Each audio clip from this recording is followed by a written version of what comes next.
noches, señoras y señores. Bienvenidos a Tiempos Modernos. Durante la Segunda Guerra Mundial, los aliados forjaron una eficaz alianza en contra de Alemania. Mientras que la relación entre las potencias del eje nunca se mostró mínimamente eficiente, la de sus enemigos fue determinante para la obtención de la victoria. En particular, la ayuda de los Estados Unidos a Gran Bretaña durante la primera parte de la guerra y la de británicos y norteamericanos a la Unión Soviética durante la segunda. Aunque no debe hacernos perder de vista el inmenso coste en vidas humanas que supuso para la Unión Soviética el triunfo sobre Alemania, el monto de todo lo enviado por los occidentales a la Unión Soviética fue verdaderamente impresionante y decisivo para el desenlace de la guerra. Se lo contamos a continuación.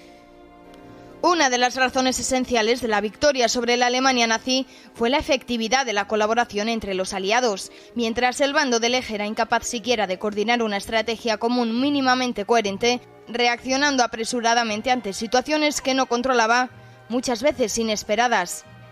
Si la relación entre Italia y Alemania distó de ser fluida y de revelar una confianza necesaria entre naciones amigas, por no hablar de la que mantuvieron ambos con Japón, en cambio la que sostuvieron los norteamericanos, los soviéticos y los británicos, resultó tremendamente efectiva. Durante los primeros meses tras la invasión de la Unión Soviética por la Wehrmacht, en 1941, los aliados occidentales apenas pudieron enviar material a los soviéticos por las dificultades propias por las que atravesaban, y también por los problemas que la navegación en las zonas del norte de Europa suponía ante la amenaza submarina de los U-Boot. Para superar esa dificultad, los británicos y los soviéticos invadieron Persia en agosto de 1941, violando su neutralidad, lo que permitió un envío de provisiones a la URSS mucho más fluido. A fines de 1942 comenzó un envío de productos a los soviéticos mucho más masivo, que no cesaría hasta el mismo fin de la guerra. El total de lo que los aliados occidentales proveyeron a los soviéticos es apenas imaginable. Baste con citar algunas cantidades. Solo en tanques, más de 19.000 blindados en menos de 3 años. Una cantidad que adquiere todo su significado si pensamos que el ejército alemán comenzó su invasión de la URSS en 1941 con unos 3.300 carros de combate, 6 veces menos. También enviaron unos 17.000 aviones, que contrastan tanto más con los menos de 2.800 aparatos que la Luftwaffe puso en liza el año de la invasión. Además, los aliados fueron muy generosos con la gasolina, de la que enviaron más de 2,5 millones de toneladas, más unos 9 millones de toneladas de comida, 15 millones de pares de botas y casi 2.000 locomotoras. Más del 60% del total de vehículos empleados por la URSS fueron norteamericanos y británicos, destacando los Studebaker que los soviéticos empleaban para sus lanzacohetes Katyuska y, aún más importante, para emprender sus ofensivas a partir de 1943. Incluso unas 26.000 motocicletas Harley Davidson fueron enviadas desde los talleres estadounidenses a las estepas rusas. El mayor volumen de ayuda aliada no llegó a la Unión Soviética cuando peor estaban las cosas para esta, pues tanto los norteamericanos como los británicos estimaban que la Unión Soviética sería incapaz de resistir el empuje de la Wehrmacht en 1941, pero sí que facilitó enormemente las grandes ofensivas que llevaron al Ejército Rojo al corazón de Europa. Tenemos a don Juan Ernesto Flügel esta noche con nosotros para hablar de este, creo que interesante tema. Don Juan Ernesto, muy buenas noches. Muy buenas noches, Fernando. Pues bueno, empezando también por considerando el tema nuclear del asunto, podemos decir que fue básicamente esa colaboración entre las potencias aliadas en el plano militar, en el plano económico, político, diplomático, lo que marcó una diferencia esencial entre los dos bandos. Mientras en un lado existía esa colaboración, en el otro prácticamente fue inexistente.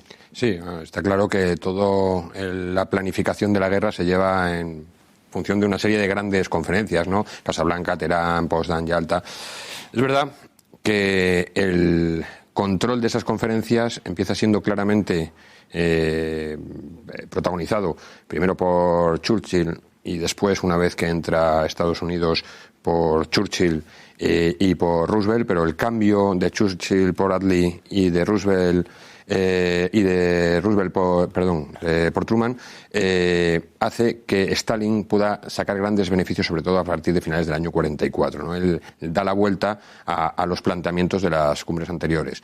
Lo que ocurre es que eso les permite planificar no solamente la cuestión militar, sino la cuestión de estrategia y logística interior, ¿no? Por eso mantener esas conferencias más las conferencias llamadas satélites, que entre cada una de ellas se celebran reuniones ya no de alto nivel, es decir, no con los jefes de de gobierno o jefes de Estado, sino con los ministros responsables de cada ramo, les permite mantener una alianza que prácticamente en el otro lado no se dio, puesto que al final la colaboración entre Hitler y Mussolini en muchos de los casos fue que el ejército alemán tuvo que ir en ayuda del italiano cuando se recibía, pues sobre todo en las zonas del Cáucaso o en el norte de África, bueno, en las colonias africanas, algún revés militar que hacía que se tuvieran que derivar fuerzas para atender esas necesidades.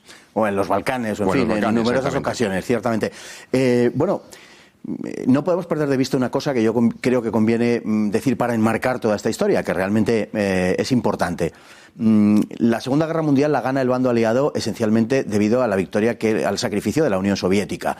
Los soviéticos tienen 27 millones de muertos, se calcula hoy, durante la Segunda Guerra Mundial, que vienen a ser aproximadamente una ratio de un muerto americano por cada 55 muertos soviéticos. Quiero decir que la ayuda occidental es indudablemente muy importante, sobre todo en la segunda parte de la guerra, pero mucho menos durante la primera, pero realmente el sacrificio de sangre lo hace la Unión Soviética. Son datos impresionantes, creo. Sí, por supuesto.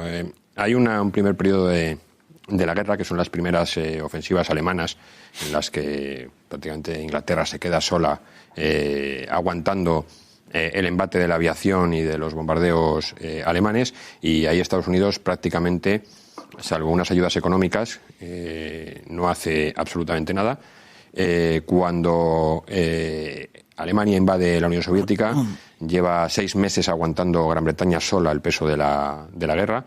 En ese momento, hasta la entrada de Estados Unidos, todavía hay que esperar otros 6 meses en los que lo que está esperando es que desgaste lo más posible. Contaban con la derrota del ejército soviético y lo único que esperaban es que desgastase lo más posible al ejército alemán. Sí es verdad que a partir del mes de junio y julio de 1941 hay un cambio importante, primero porque Churchill y Stalin firman un acuerdo de alianza y defensa mutua que ya empieza a permitir el envío de ayuda desde Inglaterra a la Unión Soviética, y sobre todo la visita de Hopkins, ¿no? Ese individuo que es un hombre de confianza del presidente Roosevelt, que ha sido su conseguidor durante la campaña electoral y que no tiene ningún cargo oficial en la administración norteamericana en aquel momento, 6 meses después lo tendría, y que es el que convence a Roosevelt para que incluya a Stalin en el plan especial de préstamos y arriendos y le abre una línea de crédito de $1.000 millones de la época, que no es ninguna tontería.